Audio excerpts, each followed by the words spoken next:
I'm joined now in Cape Town by Peter Linley. He's from Old Mutual Equities. Peter, such a pleasure to have you on today. Clearly your tie isn't matching South Africa's market performance for the day. We're back above that 52,000 level point mark, and despite the volatility and the nervousness, something obviously is keeping the markets afloat. Any explanation as to why?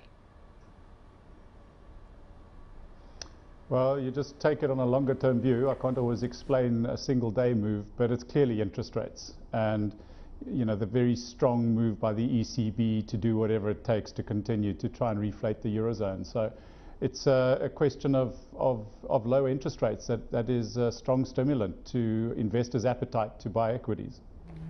Should we be worried about China? We did see the Chinese inflation numbers coming in at a 5-year low. The correlation that this obviously has with regard to the resources play and commodities prices. Should we be reading with that number with a little bit of skepticism, perhaps?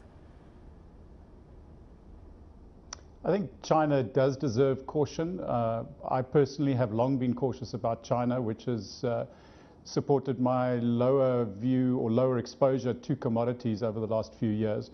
I don't think it's necessarily something that you need to have scare concerns about, but I think that growth in China is more towards the 5 or 6% than at the 7% reported level. I think China is continuing to go through an adjustment from an investment-led economy to more of a consumer economy. They're trying to bring things under control. I think they're succeeding, and I think that China will be better off in the longer term for what they're doing at the moment.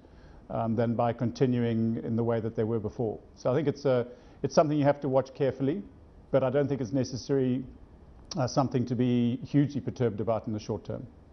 Peter, given what we're seeing out of several of the mining companies in South Africa, depressed earnings is a common theme across the board. Is this perhaps an opportune buying time for these shares, especially for the long-term players? A lot of deep value investors have been indicating. Well, if you look at the industry itself, I mean, Northern's purchase now from Aquarius, I think, is more of a strategic move. And it's a smart move. It gives them an ability to access an ore body that they already have, and that will facilitate, obviously, for them, better prospects in the future. For mining companies, generally speaking, I think the challenge right now is a huge amount of oversupply globally. It's obviously dependent on which commodity you're in. In something like iron ore, it's far more of a challenge than perhaps in some of the other areas. But that is the big deal. We don't have enough demand to meet the kind of supply that is around. So you'll continue to see the supply adjusting downwards. And I think mining shares will continue to be a little bit of a challenge. I mean, in the longer term, I think there is some interesting value emerging in some of the counters. But in my view, you're likely to see lower commodity prices before you see higher commodity prices, but calling the bottom of commodities is very, very tricky. What about your thoughts on gold, Peter? Gold is a challenge for anybody to try and forecast. I think that in a world of increasing uncertainty, volatility, well, that's a bit of a strange thing to say. I think the last 5, 6, 7 years have been very uncertain, but it has a place in any portfolio. I can't say that I'm hugely bullish on gold in an environment of low interest rates. I think you're going to see interest rates declining even more in emerging markets now, and the general trend is downwards. So gold is not particularly inviting in that kind of environment, but it is a useful portfolio diversifier. Personally, for myself, in Investors Fund, which I run, I don't hold any gold. I've got a small amount to Goldfields, which wasn't a great thing for the last quarter, but it's been a good move for the last 3 years. But it is a useful diversifier, and going forward, it might be a place to put a little bit of money in a world that continues to be very uncertain. And is that volatility and uncertainty something that will remain for the rest of 2015, judging by your estimations? Yeah, I think it will. We've got to see that Europe has what it takes in order to get traction in growth. That's absolutely critical that they do that. We need to carefully watch what happens in terms of the impact of the kind of things happening in Greece and around Greece and what impact that may have. So I think we're in for a period of continued volatility. Markets are high. I think the South African market does look expensive, but you have to adjust for bond yields, which are very low at the moment, or have come down significantly in the last 2 months.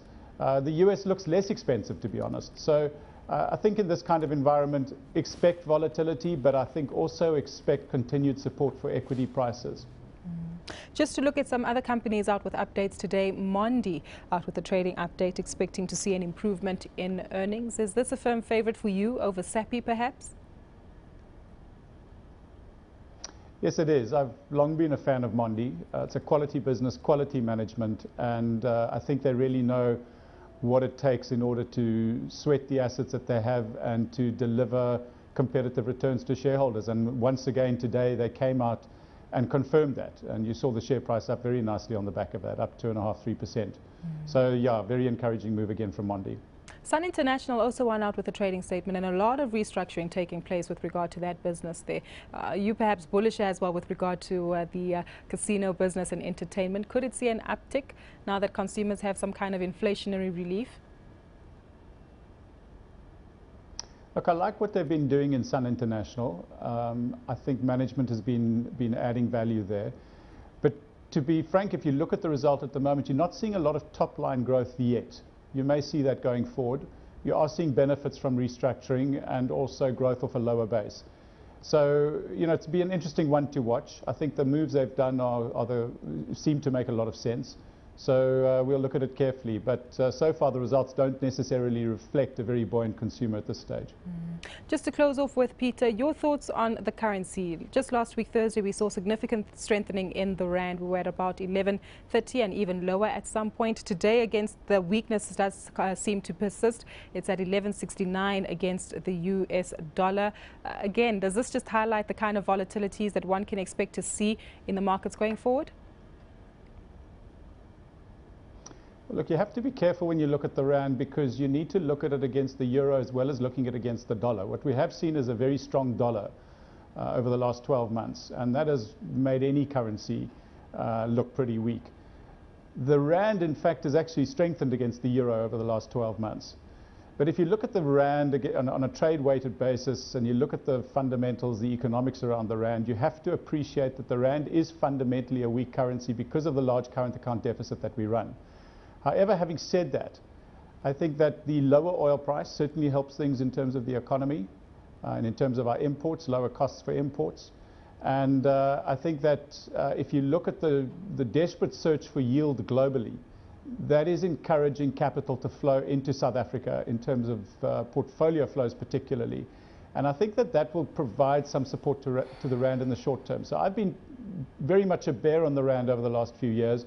But at the moment, I think it wouldn't surprise me if you actually saw some consolidation. Maybe you're seeing a little bit of weakness now, but again, you need to see the potential for it to maybe improve a bit against the dollar. But that could be more about the dollar taking a breather after a very strong run. And as I said, against the euro, in fact, the rand has actually strengthened. So one needs to look at that very carefully.